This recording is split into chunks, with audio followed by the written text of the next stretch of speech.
Hello বন্ধুরা, আসসালামু আলাইকুম। আশা করি সবাই ভালো আছেন। আজকে আপনাদের জন্য নিয়ে এসেছি সহজভাবে একটু কালারফুল ডেইজি ফুলের ভিডিও। তো এই জন্য আমি প্রথমে পিঙ্ক কালার নিয়েছি, তার সাথে এনকে বাইন্ডারের মিশ্রণ দিয়ে কিছুটা হালকা করে নিচ্ছি কালারটাকে। এবার সেই কালারটা দিয়ে আমি প্রথমে ফুলের শেপটা দিয়ে নিচ্ছি, ফুলের পাপড়িগুলো দিয়ে দিচ্ছি। প্রথমে আমি তুলির সাহায্যে এরকমভাবে কিছু লম্বা লম্বা দিয়ে দিচ্ছি হালকা কালারের শেডটা।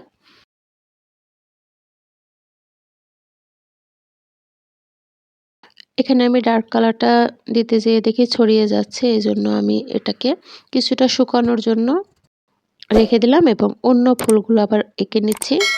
তো যেহেতু একটু কালারফুল করব, তো প্রথমটা আমি পিঙ্ক কালার করলাম, এবার এটা আমি হলুদ কালার করতেছি এবং দুই পাশে আমি এটা হচ্ছে কিছুটা জাম বেগুনি যে কালারটা, সেই কালারটা দিয়ে আমি করে নিচ্ছি। তো এভাবে আমি 4টা ফুল করে নিলাম। এবার মাঝখানে আমি যে কালারটা দিলাম এটা হচ্ছে ব্রাউন কালার, আর দুই দিক দিয়ে আমি দুটো ছোট কলি টাইপের আর কি দিয়ে দিচ্ছি।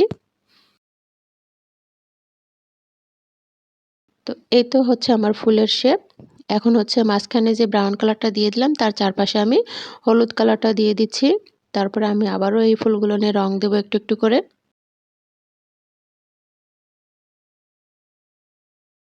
তো এই যে দেখুন, ফুলের কিছুটা মানে আমি একদমই ক্লোজ পাপড়িগুলো রাখতে চাচ্ছি, যার কারণে আমি আবারও কিছু একটু ডার্ক কালার করে মাঝখান দিয়ে আবারও কিছু পাপড়ি দিয়ে দিচ্ছি।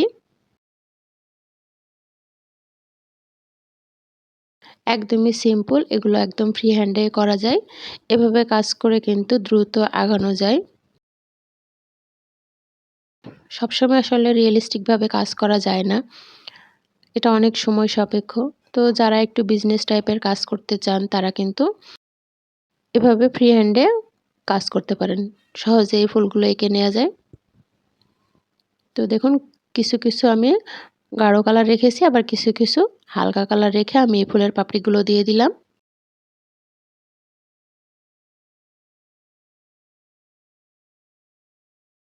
এভাবে কিন্তু শাড়িতে খুব সহজেই আপনারা পেইন্ট করে নিতে পারেন। তো মাঝখানটাতে আমি আবারও ছোট ছোট আবারও পাপড়ি দিয়ে দিচ্ছি। ভেতর দিকে যে পাপড়িগুলো থাকে সেই টাইপের করে এরকম দিয়ে দিচ্ছি দেখুন। এভাবে খুব সহজে আপনারা শাড়ি পেইন্ট করে নিতে পারেন। তো দেখুন, মাঝখানের এই যে ছোট পাপড়িগুলো দিয়ে দিচ্ছি, এটা কিন্তু আমি হচ্ছে দুই যে জামবেগুনি কালার, এটাতে আমি পিঙ্ক কালার, আবার একটাতে হচ্ছে জামবেগুনি কালারই অ্যাড করেছি, আর হলুদের মধ্যে দিয়েছি পিঙ্ক, আর পিঙ্কের মধ্যে দিয়েছি হলুদ। এভাবে আমি ভেতরের পাপড়িগুলোর কালারটা একটু অন্যরকম করেছি। তো আমি এদিকে কলির দিকে কিছু ডাল দিয়ে দিচ্ছি। এবার কিছু পাতাও আমি এই পাশ দিয়ে এঁকে নিচ্ছি, আর পাতাগুলোর কালারটা আমি কিছুটা মেহেদি পাতা, মেহেদি বাটার পরে যেরকম একটা কালার হয় না, সেই টাইপের আর কি পাতার কালারগুলো আমি দিয়েছি। আবার কিছু ব্রাউন কালারের পাতাও দিয়েছি। তো একটু সাইড দিয়ে আমি একটু কাটা কাটা টাইপ করে দিচ্ছি পাতাগুলো। একদমই সিম্পল, এভাবে কিন্তু জায়গায় জায়গায় আর কি এই ফুলগুলো এঁকে কিন্তু খুব সহজে আপনারা ফ্রি হ্যান্ডে শাড়ি পেইন্ট করে নিতে পারেন। প্রতিটা পাতাতে আমি এরকম একটু কাটা কাটা টাইপের ইউজ করতেছি। আর এই যে এই পাতাটাকে আমি একটু ব্রাউন কালার করে নিচ্ছি। একদমই সিম্পলভাবে করার চেষ্টা করেছি। তো আপনি কিন্তু পাতার কালারটা এরকম ব্রাউন বা মেহেদি পাতা কালার না করতে চাইলে সবুজ কালার করতে পারেন।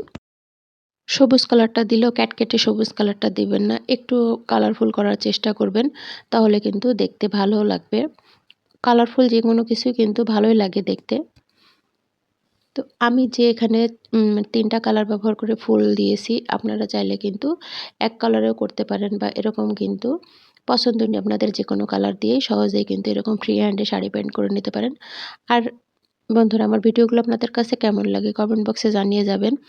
ভালো লাগলে প্লিজ আমার চ্যানেলটি সাবস্ক্রাইব করবেন, যেন নিত্য নতুন ভিডিও দেওয়ার সাথে সাথে সেটার নোটিফিকেশন আপনাদের কাছে পৌঁছে যায়। আর ভিডিও ভালো লাগলে দেখবেন।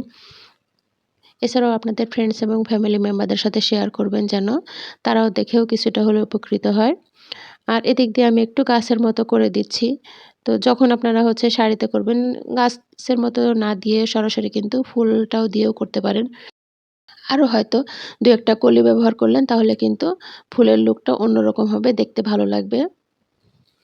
তো আজকের ভিডিওটি আপনাদের কাছে কেমন লাগলো কমেন্ট বক্সে জানিয়ে যাবেন। যারা এতক্ষণ কষ্ট করে ভিডিওটি দেখলেন তাদেরকে অসংখ্য ধন্যবাদ। আর এদিকে দেখুন ডালেও কিন্তু আমি জায়গায় জায়গায় একটু ফুলের কালারগুলো দিয়েছি। জানি না ভিডিওতে কতটুকু বোঝা যাচ্ছে।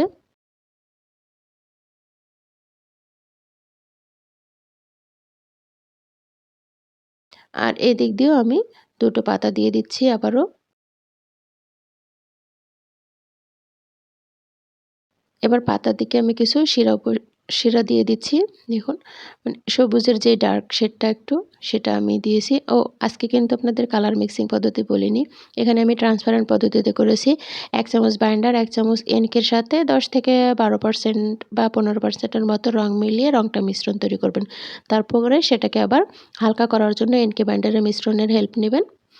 তো এই যে এভাবে কিন্তু কেমিক্যাল অ্যাক্রিলিনের রং দিয়ে খুব সহজেই আপনারা রং তৈরি করে শাড়ি পেইন্ট করতে পারেন। আর আজকে এটা আমি কটন কাপড়ে করে দেখাচ্ছি। আশা করি ভিডিওটি আপনাদের কাছে ভালো লেগেছে।